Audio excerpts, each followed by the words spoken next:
فلسطین کی آزادی کا مشن، یہودیوں کو قدم قدم پر دھول چٹانے والا، اکیلا ہی عالم کفر سے ٹکرانے کا حوصلہ رکھنے والا، پاک دھرتی کا ایک عظیم مجاہد، کفر پر لاوے کی طرح برسنے والے اس مجاہد کی طویل داستان سننے کے لیے چینل کو سبسکرائب کیجئے اور ویڈیو کو لائک کیجئے۔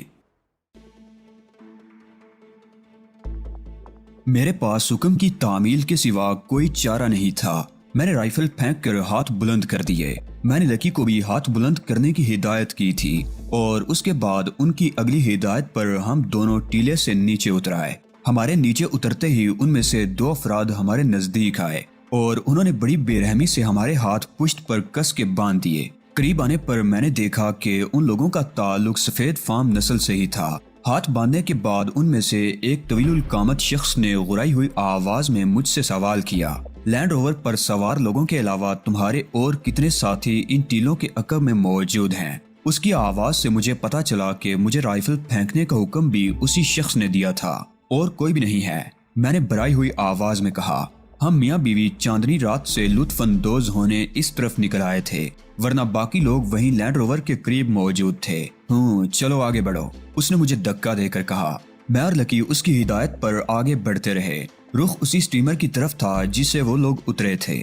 میں براڈوے اور راک جون کے انجام سے بے خبر تھا۔ ان لوگوں سے بھی کوئی سوال کرنا مناسب نہیں تھا، چنانچہ ہم خاموشی سے چلتے رہے۔ پیچ در پیچ ٹیلوں کے درمیان کافی فاصلہ طے کر کے ہم اسٹیمر کے نزدیک پہنچ گئے۔ لکی بہت بجھی ہوئی دکھائی دے رہی تھی، اس کی چاندنی رات جو خاک میں مل گئی تھی۔ اسٹیمر میرے اندازے سے کہیں زیادہ بڑا اور جدید ترین ساخت کا تھا۔ اس کے اوپری حصے پر اینٹی ایئر کرافٹ گنیں اور اگلے اور پچھلے حصوں پر مشین گنیں فٹ تھیں۔ اگر دوسرا اسٹیمر بھی ایسا ہی تھا تو براڈوے اور اس کے ساتھی خوش قسمت تھے کہ ان پر مشین گنوں سے فائرنگ نہیں کی گئی، ورنہ وہ جیپوں ہی میں بھون کر رہ جاتے۔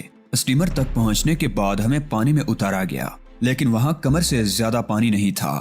اسٹیمر پر کچھ لوگ ہمارے منتظر تھے۔ جیسے ہی ہم قریب پہنچے انہوں نے ہماری بغلوں میں ہاتھ ڈال کر ہمیں اوپر کھینچا اور بے دردی سے اسٹیمر میں دھکیل دیا۔ لکی ہاورڈ میرے اوپر آ گری تھی، اس لیے اسے زیادہ چوٹیں نہیں آئیں، مگر پھر بھی اس کے منہ سے چیخ برآمد ہوئی تھی۔ اس کے بعد ایک ایک شخص کر کے ان کے تمام ساتھی اسٹیمر پر آ گئے اور پھر دراز قامت شخص کے اشارے پر ہمیں اسٹیمر کے ایک دوسرے گوشے میں منتقل کر دیا گیا۔ دراز قامت شخص نے خود ہماری تلاشی لی اور جو کچھ بھی برآمد ہوا اپنے قبضے میں کر لیا اور پھر ہمیں رسیوں کے ایک ڈھیر کے قریب بٹھا دیا گیا۔ 2 اسٹین گن بردار افراد ہمارے دائیں بائیں آ کر کھڑے ہو گئے تھے اور دراز قامت شخص کسی اور طرف چلا گیا تھا۔ کوئی 15 منٹ بعد اسٹیمر سٹارٹ ہو کے چل پڑا۔ اسٹیمر کھاڑی کے آخری حصے کی طرف بڑھ رہا تھا۔ کچھ دیر بعد اسٹیمر کھلے سمندر میں پہنچ گیا۔ کھلے سمندر میں پہنچنے کے بعد اسٹیمر کی سمت تبدیل کی گئی اور سفر جاری رہا۔ پھر اسٹیمر ایک بحری جہاز کے نیچے رکا۔ جہاز پر گہرے سیاہ رنگ کا پینٹ کیا گیا تھا۔ اگر رات چاندنی نہ ہوتی اور جہاز کی روشنیاں بجھی ہوئی ہوتی تو اس بحری جہاز کو اس کے رنگ کی وجہ سے قریب سے دیکھنا بھی ممکن نہ ہوتا۔ جہاز پر سے ایک لفٹ نما چیز آئی۔ مجھے اور لکی کو سب سے پہلے اس لفٹ پر بار کیا گیا اور لفٹ نے ہمیں لے کر اوپر اٹھنا شروع کر دیا۔ عرشے پر چند افراد نے ہمیں لفٹ سے اتارا اور لفٹ دوبارہ نیچے چلی گئی۔ عرشے پر موجود افراد کے لباس بھی گہرے بھورے رنگ کے تھے اور انہوں نے پنڈلیوں تک لمبے جوتے پہن رکھے تھے۔ ہمیں اسٹین گنوں کی زد پر لے کر عرشے پر ہی ایک جانب بٹھا دیا گیا تھا۔ لفٹ کے ذریعے عرشے پر لوگوں کی آمد جاری تھی۔ کافی دیر بعد ایلس براڈوے، راک جون اور ان کے 2 ساتھی بھی عرشے پر آتے نظر آئے۔ بقیہ افراد کا کوئی پتہ نہیں تھا۔ میں نے دھڑکتے دل سے سوچا کہ یقیناً بقیہ لوگ کام آ گئے ہوں گے۔ ان لوگوں کا زندہ بچ جانا بھی حیران کن تھا۔ ایلس براڈوے اور راک جون نے مجھے اور لکی ہاورڈ کو دیکھ کر آنکھیں بند کر لیں۔ ان کے چہروں پر مردنی چھائی ہوئی تھی۔ راک جون کو اٹھا کر کھڑا کیا گیا تو اس کے منہ سے چیخ نکل گئی۔ اس کا ایک گھٹنا گولی لگنے سے ٹوٹ گیا تھا۔ اس نے کراہتے ہوئے ان لوگوں کو اپنے زخم کے بارے میں بتایا تو ان میں سے ایک نے ایک رومال راک جون کے گھٹنے پر کس دیا اور پھر دوسرے شخص سے بولا، اسے اٹھا کر کیبن تک پہنچاؤ اور ان سب کو بھی کیبنوں میں پہنچا دو۔ 2 افراد نے راک جون کو اٹھا لیا اور ہمیں بھی چلنے کا اشارہ کیا۔ ہمیں جہاز کی نچلی منزل پر لایا گیا جہاں ہم سب کو ایک بڑے سے کیبن میں دھکیل دیا گیا۔ راک جون کی حلق سے طویل چیخ نکلی۔ ہم سب کے ہاتھ بندھے ہوئے تھے، لہٰذا اس کی کوئی مدد نہیں کر سکتے تھے۔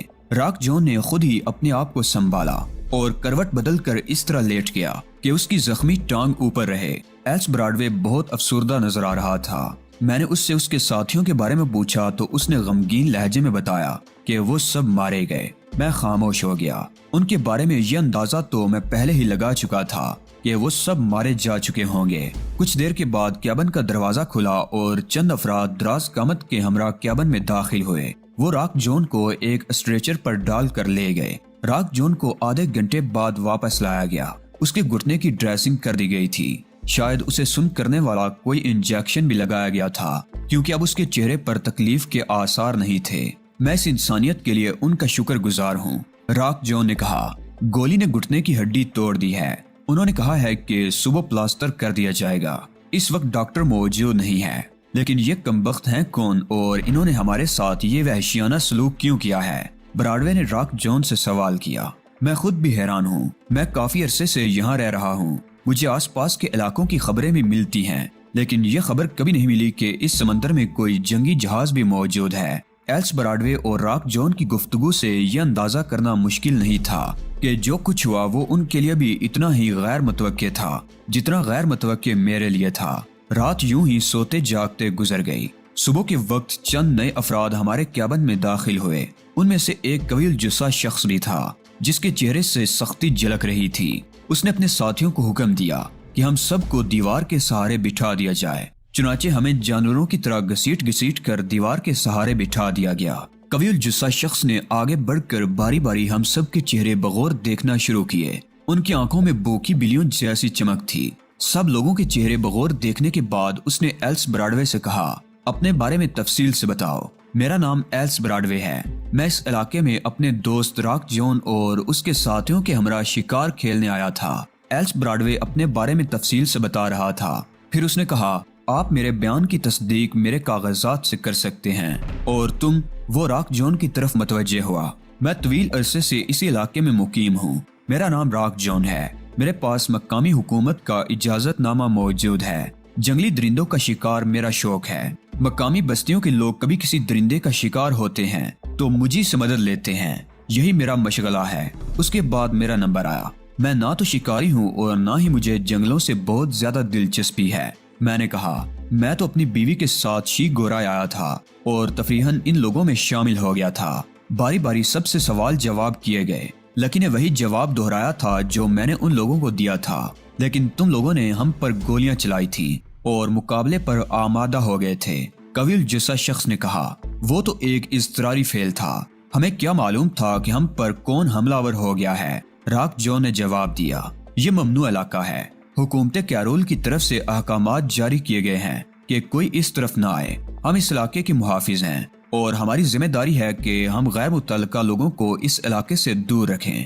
ہم نے فائرنگ کر کے تمہیں ہوشیار کیا تھا مگر تم مقابلے پر اتر آئے، جس کی وجہ سے ہم تمہیں گرفتار کرنے کے لیے مجبور ہو گئے۔ تم لوگوں کو جو نقصانات پہنچے ہیں وہ تمہاری اپنی حماقت کی وجہ سے پہنچے ہیں اور ان کے ذمہ دار تم خود ہو۔ اگر ہمیں علم ہوتا کہ آپ لوگوں کا تعلق حکومت سے ہے تو ہم ہرگز مقابلہ کرنے کی جسارت نہ کرتے۔ جو کچھ ہوا لا علمی کی وجہ سے ہوا، ٹھیک ہے، لیکن تمہارے کچھ ساتھی ہلاک ہو گئے ہیں۔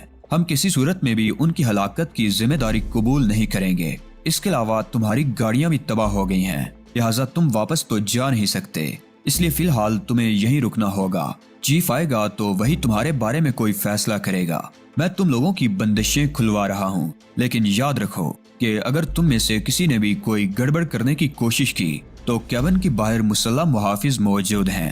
تمہاری لاشیں سمندر کی مچھلیوں کے لیے عمدہ غذا ثابت ہوں گی۔ اس کے بعد ہم سب کے ہاتھ کھول دیے گئے اور وہ سب باہر چلے گئے۔ ایلس براڈوے اور راک جون خاموشی سے دروازے کو گور رہے تھے۔ تم نے ان لوگوں کے بارے میں کوئی اندازہ لگایا؟ لکی ہاورڈ نے میرے کان میں سرگوشی کی۔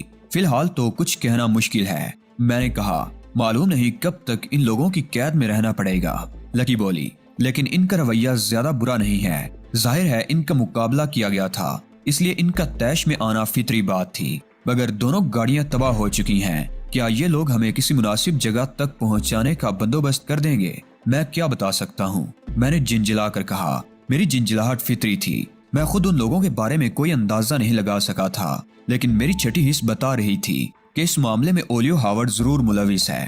حالانکہ دنیا میں ایک اولیو ہاورڈ ہی مجرمانہ کارروائیوں میں مصروف نہیں تھا، لیکن نہ جانے کیوں میری چھٹی حص بار بار مجھے احساس دلا رہی تھی کہ اس معاملے میں اولیو ہاورڈ کا ہاتھ ضرور ہے۔ دوپہر کے وقت ہمیں کھانا کھلایا گیا اور اس کے بعد وہ لوگ ایک بار پھر کیبن میں وارد ہو گئے۔ تمہاری ٹانگ کا کیا حال ہے؟ قوی الجثہ شخص نے راک جون سے پوچھا۔ تم خود سے چل سکتے ہو یا تمہارے لیے اسٹریچر منگوایا جائے؟ نہیں، راک جون نے جواباً کہا، میں سہارا لے کر چل سکتا ہوں۔ تو پھر چلو، چیف آ گیا ہے اور وہی تم لوگوں کے بارے میں فیصلہ کرے گا۔ ہم سب کھڑے ہو گئے۔ راک جون کو سہارا دیکھ کر چلایا جا رہا تھا۔ چند اسٹین گن بردار افراد ہمارے عقب میں چل رہے تھے۔ لکی ہاورڈ میرے ساتھ چل رہی تھی اور حسب عادت میرے کان کھا رہی تھی۔ پتہ نہیں اب کیا ہوگا، خدا جانے ان لوگوں کا چیف کس قسم کا آدمی ہے۔ مجھے ڈر لگ رہا ہے ڈیئر ڈینس، میں نے اسے خاموش رہنے کو کہا۔ ہمیں اوپر عرشے پر لے جایا جا رہا تھا۔ راک جون اپنے ساتھیوں کے سہارے تقریباً گھسٹ رہا تھا۔ اس کے حلق سے مسلسل کراہیں نکل رہی تھی۔ سیڑھیاں چڑھتے ہوئے تو اس کی حالت بہت خراب ہو گئی تھی۔ عرشے پر ایک جگہ کئی مسلح افراد موجود تھے جن کے درمیان ایک شخص کھڑا تھا۔ اس شخص کے عقب میں ایک ہیلی کاپٹر بھی موجود تھا جو اس سے قبل وہاں نہیں تھا۔ تقریباً ان کا چیف اس ہیلی کاپٹر کے ذریعے یہاں پہنچا ہوگا۔ نیچے کیبن میں بہرحال ہیلی کاپٹر کی آواز نہیں سنائی دی تھی۔ میں اس شخص کو گورتا ہوا آگے بڑھ رہا تھا۔ فاصلہ کچھ کم ہوا تو اچانک ہی میرے جسم میں کپ کپی سی دوڑ گئی۔ مجھے یوں محسوس ہوا جیسے مجھے برف کے ٹھنڈے پانی میں غوطہ دے دیا گیا ہو۔ میں نے اس شخص کو پہچاننے میں کوئی غلطی نہیں کی تھی جو مسلح افراد کے درمیان کھڑا ہماری جانب نگراں تھا۔ اسے پہچان کر میں ایک لمحے کو ٹھٹکا، مگر پھر فوراً ہی سنبھل کر دوبارہ آگے بڑھنے لگا۔ وہ میرا سب سے بڑا حریف اولیو ہاورڈ تھا جس کی تلاش میں میں تل ابیب تک ہو آیا تھا اور اب یہاں افریقہ میں بھٹک رہا تھا۔ سچویشن بڑی ہولناک تھی۔ میں جو اولیو ہاورڈ پر جال پھینکنے کے چکر میں تھا، شومئی قسمت سے خود ہی اس کے چنگل میں پھنس گیا تھا۔ اولیو ہاورڈ خود اس بات سے بے خبر تھا کہ اس کے لوگوں نے انجانے میں کتنا بڑا کارنامہ انجام دے دیا ہے۔ میں بہت بے تکا پھنس گیا تھا۔ مجھے معلوم تھا کہ ابھی لکی ہاورڈ اپنے باپ کو پہچان لے گی اور بے قابو ہو جائے گی۔ دوسری طرف اولیو ہاورڈ کی باریک بین نگاہیں مجھے بھی شناخت کر سکتی تھیں۔ میں اس کے شیطانی ذہن سے بخوبی واقف تھا۔ وہ بدن کی جنبشوں سے آدمی کو شناخت کر سکتا تھا۔ مجھے خود کو اس کی نگاہوں سے پوشیدہ رکھنا دنیا کا سب سے مشکل کام معلوم ہو رہا تھا، لیکن مجھے اپنی سی کوشش تو کرنا ہی تھی۔ سب سے زیادہ تشویش مجھے لکی ہاورڈ کی طرف سے تھی۔ اس نے شاید ابھی تک اپنے باپ کو نہیں پہچانا تھا، لیکن یہ بات یقینی تھی کہ قریب سے وہ اپنے باپ کو ضرور پہچان لے گی اور اس کے بعد جو کچھ بھی ہوتا وہ میری اب تک کی محنت پر پانی پھیر دیتا۔ تہذیب مالکم ایکس کو اولیو ہاورڈ کے چنگل سے نکالنے کے لیے لکی ہاورڈ میرے لیے ٹرمپ کارڈ کی حیثیت رکھتی تھی اور میں یہ ٹرمپ کارڈ اپنے ہاتھ سے کسی قیمت پر بھی نکلنے نہیں دے سکتا تھا۔ میرا ذہن بڑی برق رفتاری سے اس صورتحال سے نمٹنے کی تدبیریں سوچ رہا تھا۔ مجھے تیزی سے فیصلے پر پہنچنا تھا اور پھر اس سے بھی زیادہ تیزی سے اس فیصلے پر عمل پیرا ہو جانا تھا۔ وقت بالکل بھی نہیں تھا اور صورتحال اتنی نازک تھی کہ میں ہاتھ پیر ہلانے کا متحمل بھی نہیں ہو سکتا تھا۔ عرشے پر اسٹین گن بردار مسلح افراد کی اتنی بڑی تعداد موجود تھی کہ اگر میں ان کی مرضی کے خلاف ایک قدم بھی اٹھانے کی کوشش کرتا تو وہ مجھے بون کر رکھ دیتے۔ اس نازک موقع پر میرے پاس واحد صورت یہ رہ گئی تھی کہ میں کسی طرح لکی ہاورڈ کو کنٹرول کرنے کی کوشش کروں۔ وہ میرے شانہ بشانہ چل رہی تھی۔ میں نے سرگوشی میں اسے مخاطب کیا، لکی ادھر دیکھو میری طرف۔ لیکن لکی کی نگاہیں تو اولیو ہاورڈ پر مرکوز تھی۔ میں اس شخص کو پہچاننے کی کوشش کر رہی ہوں۔ لکی کی آواز اگرچہ دھیمی تھی مگر اس میں ہیجانی تاثر تھا۔ وہ ڈیڈی سے مشابہ ہے۔ میں کہہ رہا ہوں میری طرف دیکھو، میں نے سخت لہجے میں کہا، لیکن ایک جھٹکے سے چہرہ گھما کر میری طرف دیکھا اور بولی، وہ شاید ڈیڈی ہی ہیں، اور اگر وہ واقعی ڈیڈی ہی ہیں تو ہم اس قید سے نجات پا جائیں گے۔ بے وقوفی کی باتیں مت کرو لکی، اگر وہ تمہارے ڈیڈی ہیں تو خود کو ان سے چھپانے کی کوشش کرو۔ یہ نہ بولو کہ تم میک اپ میں ہو، لیکن اس سے کیا فرق پڑے گا؟ وہ الجھے ہوئے انداز میں بولی، تمہاری باتیں سمجھ میں نہیں آتی۔ اس بات کا امکان ہے کہ اگر انہوں نے تمہیں پہچان لیا تو تمہیں اپنے ساتھ لے جائیں گے۔ کیا تم میری جدائی گوارا کر لو گی؟ نہیں ڈینس، تمہاری جدائی مجھ سے برداشت نہیں ہوگی، لکی نے کہا، مگر میں ان سے کیسے بچوں؟ ممکن ہے وہ مجھے پہچان لیں۔ تم ان کی طرف دیکھو ہی مت، صرف مجھے دیکھو اور مجھ سے ہی باتیں کرتی رہو، مگر وہ بھی نیچی آواز میں۔ اور اگر ممکن ہو تو زیادہ سے زیادہ خاموش رہنے کی کوشش کرو۔ لکی خاموش ہو گئی کیونکہ ہم لوگ اولیو ہاورڈ کے نزدیک پہنچ چکے تھے۔ تمام لوگ رک گئے تھے۔ اولیو ہاورڈ دونوں ہاتھ سینے پر باندھے کھڑا تھا۔ اس کی نظریں یکے بعد دیگرے ہم سب کے چہروں پر سے پھسل رہی تھی۔ ہم سب کا جائزہ لینے کے بعد اس نے ایلس براڈوے سے سوال کیا۔ ایلس براڈوے سب سے آگے ہونے کی وجہ سے اولیو ہاورڈ کے سب سے زیادہ نزدیک تھا۔ میری توقع کے برعکس اولیو ہاورڈ کا لہجہ بہت نرم تھا۔ میں بڑی توجہ سے ایلس براڈوے کا جواب سن رہا تھا۔ ایلس براڈوے نے ہم سب کے بارے میں تفصیل سے بتا کر کہا، اگر ہم آپ کے کسی کام میں حارج ہوئے ہیں تو ایسا صرف نادانستگی میں ہوا ہے۔ ہمیں اس بار معاف کر دیا جائے تو آئندہ ہم ادھر کا رخ نہیں کریں گے۔ ہمیں بھی آپ لوگوں سے کوئی دشمنی نہیں ہے، اولیو ہاورڈ نے سنجیدگی سے کہا، لیکن قانون قانون ہے۔ یہ ممنوع علاقہ ہے۔ اور ابھی وہ اتنا ہی کہہ پایا تھا کہ ایک شخص دوڑتا ہوا اولیو ہاورڈ کی طرف آیا۔ اولیو ہاورڈ چونک کر اس کی طرف دیکھنے لگا۔ وہ شخص اولیو ہاورڈ کے قریب پہنچ کر رکا اور اس سے آہستہ آواز میں کچھ کہنے لگا۔ اس کی بات سن کر اولیو ہاورڈ نے اس بات میں سر ہلایا اور پھر ایک اور شخص کو اپنے نزدیک بلا کر جلدی جلدی اس سے کچھ کہا اور پلٹ کر ہیلی کاپٹر کی طرف بڑھ گیا۔ جو شخص دوڑتا ہوا آیا تھا وہ ہیلی کاپٹر کا پائلٹ تھا۔ وہ دونوں ہی ہیلی کاپٹر میں سوار ہو گئے۔ ہیلی کاپٹر کی مشین سٹارٹ ہوئی اور پھر چند ہی لمحوں بعد ہیلی کاپٹر فضا میں بلند ہو کر ایک جانب پرواز کر گیا۔ میں نے سکون کی ایک طویل سانس لی۔ اولیو ہاورڈ کے چلے جانے کے باعث مجھے یوں محسوس ہوا تھا جیسے میرے سر سے کوئی بھاری بوجھ ہٹ گیا ہو۔ میں اکیلا ہوتا تو مجھے اس کی کوئی خاص پرواہ نہ ہوتی، مگر میں لکی ہاورڈ کی طرف سے متفکر تھا۔ وہ کسی وقت بھی پہچانی جا سکتی تھی۔ ہم سب کی نظریں ہیلی کاپٹر پر جمی ہوئی تھی جو تیزی سے دور ہوتا ہوا ایک نقطے کی مانند نظر آنے لگا تھا اور پھر وہ نقطہ بھی نظروں سے اوجھل ہو گیا۔ سورج مغرب کی جانب جھکنے لگا تھا۔ دور دور تک سمندر کا نیلا پانی پھیلا ہوا تھا۔ صاف شفاف بادلوں سے بے نیاز نیلگوں آسمان پر سمندری پرندوں کا ایک غول آوازیں نکالتا ہوا عرشے کے اوپر سے گزر گیا۔ وہ شخص جس سے اولیو ہاورڈ نے جاتے وقت کچھ کہا تھا آگے آیا اور بولا، چیف کو اچانک ایک ضروری کام سے جانا پڑ گیا ہے۔ ان کی واپسی چند گھنٹے میں بھی ہو سکتی ہے اور اس میں چند دن بھی لگ سکتے ہیں۔ چونکہ چیف کو کوئی فیصلہ کرنے کا موقع نہیں مل سکا، لہٰذا آپ لوگوں کو جہاز پر ہی رہنا ہوگا۔ ہمیں ایک ناکردہ گناہ کی سزا مل رہی ہے، ایلس براڈوے نے جھنجھلا کر کہا۔ ہمیں اس بات کا احساس ہے لیکن فی الوقت ہم مجبور ہیں۔ اس شخص نے کاندھے اچکائے۔ جب یہ بات طے ہو گئی کہ ہم بے قصور ہیں تو پھر ہمارے بارے میں فیصلہ کیوں نہیں ہو رہا؟ مسئلہ یہ ہے کہ ہم جس مشن میں مصروف ہیں وہ خفیہ نوعیت کا ہے۔ ہم نہیں چاہتے کہ غیر متعلقہ لوگ یہاں ہماری موجودگی سے بھی واقف ہوں، اسی لیے یہ پورا علاقہ ممنوع قرار دیا گیا ہے۔ اب اگر تم لوگوں کو رہا کر دیا جائے تو اندیشہ ہے کہ ہماری یہاں موجودگی راز نہیں رہ سکے گی۔ امکان یہی ہے کہ موجودہ مشن کی تکمیل تک تم لوگوں کو ہمارے ساتھ ہی رہنا ہوگا، تاہم حتمی فیصلہ تو چیف ہی کرے گا۔ اس نے تمہاری رہائی کا حکم دے دیا تو ہم باعزت طور پر تمہیں واپس بھجوا دیں گے، مگر یہ تو ہمارے ساتھ سخت زیادتی ہے، راک جون نے کراہتے ہوئے کہا۔ گھٹنے کی ٹوٹی ہوئی ہڈی پر زور پڑنے کے باعث اسے دوبارہ تکلیف شروع ہو گئی تھی۔ ہمیں اس زیادتی کا احساس ہے اور اس کا ازالہ کرنے کے لیے ہم محض اتنا ہی کر سکتے ہیں کہ تم لوگوں کو زیادہ سے زیادہ سہولتیں ہم پہنچائیں۔ ہماری اب تک یہی کوشش رہی ہے کہ تم لوگوں کو کوئی تکلیف نہ ہونے پائے۔ تمہارے بارے میں کوئی فیصلہ ہونے تک ہم تمہاری آسائش کا ہر ممکن خیال رکھیں گے۔ اس کے بعد مزید کچھ کہنے کی گنجائش نہیں تھی۔ ہمیں خالی کیبن فراہم کر دیے گئے۔ میرے اور لکی کے حصے میں بھی ایک کیبن آیا تھا۔ کیبن میں پہنچتے ہی لکی نے مجھ سے کہا، اگر میں ڈیڈی کو اپنی شناخت کرا دیتی تو یقین کرو اس وقت صورتحال بالکل ہی مختلف ہوتی۔ یہ بتانے کی کیا ضرورت ہے، مجھے ویسے ہی اس کا یقین ہے۔ تم عجیب آدمی ہو۔ اس وقت مجھے روک دیا اور اب کہہ رہے ہو تمہیں یقین ہے کہ حالات بڑے مختلف ہوتے۔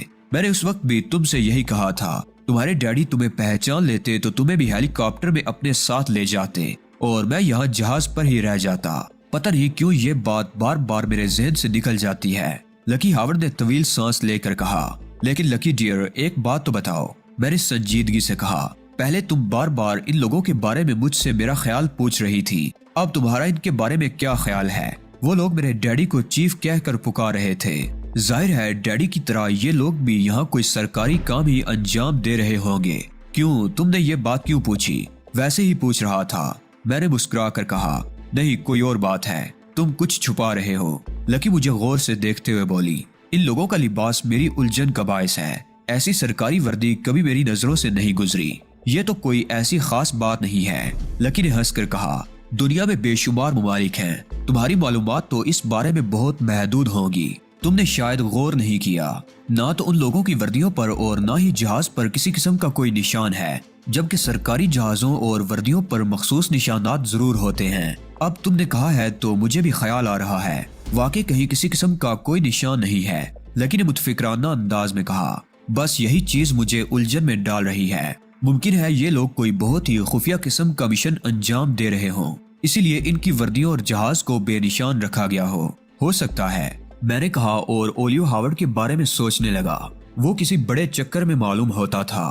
اس جنگی جہاز سے اس کا تعلق کسی بڑے ہنگامے کا پیش خیمہ ثابت ہو سکتا تھا۔ کیبن سے باہر نکلنے پر کوئی پابندی عائد نہیں کی گئی تھی، لہٰذا میں اور لکی کیبن سے نکل کر جہاز پر گھومنے لگے۔ یہ 100% ایک جنگی جہاز تھا۔ جہاز پر موجود مختلف نوعیت کی باری برکم گنیں دیکھ کر لکی کی آنکھیں بھی فرتے حیرت سے پھیل گئیں۔ دفعتاً 2 افراد ہمارے نزدیک آئے۔ آپ لوگوں کو اپنے کیبن تک محدود رہنا چاہیے، ان میں سے ایک نے کہا۔ لکی نے غصیلی نگاہوں سے اس شخص کو گورا، مگر میں نے اس کا شانہ تھپک کر اسے پرسکون رہنے کی تلقین کی اور اس شخص سے کہا، معاف کیجیے گا، ہمیں بتایا گیا تھا کہ ہمیں یہاں ہر طرح کی آزادی ہے۔ کیبن میں دل گھبرایا تو باہر نکل آئے۔